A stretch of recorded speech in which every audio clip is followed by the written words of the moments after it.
Imagine it. The year is 1801.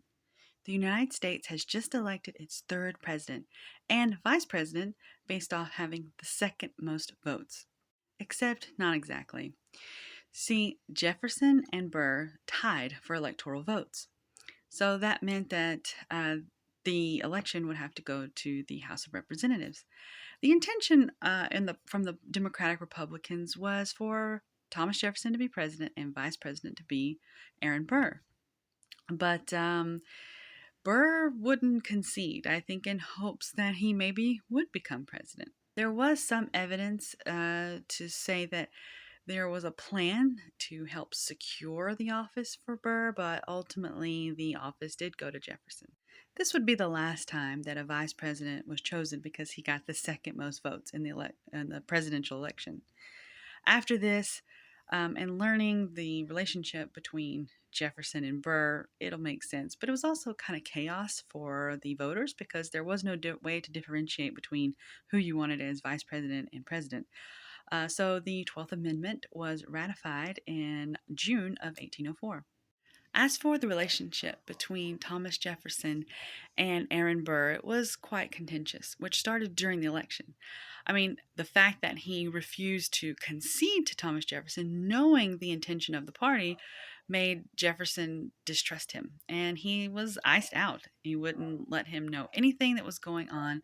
Jefferson kept Burr at a distance.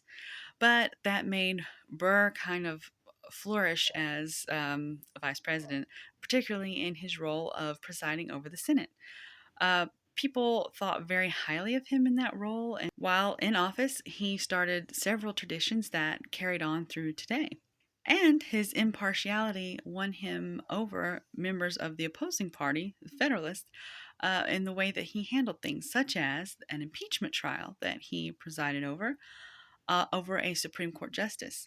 It was quoted that had the impartiality of an angel with the rigor of the devil.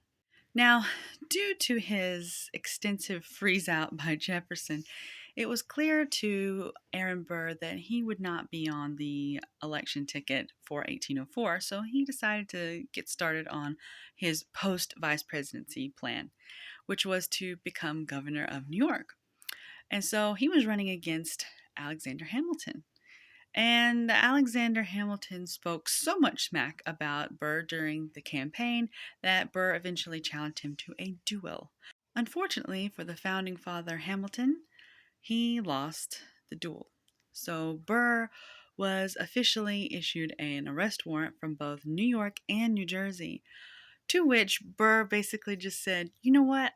I think I'm just going to go back to DC and finish being vice president. And that's what he did. And he never saw any jail time, at least not for the death of Hamilton. Stay tuned for the only vice president to hold the office under two separate presidents.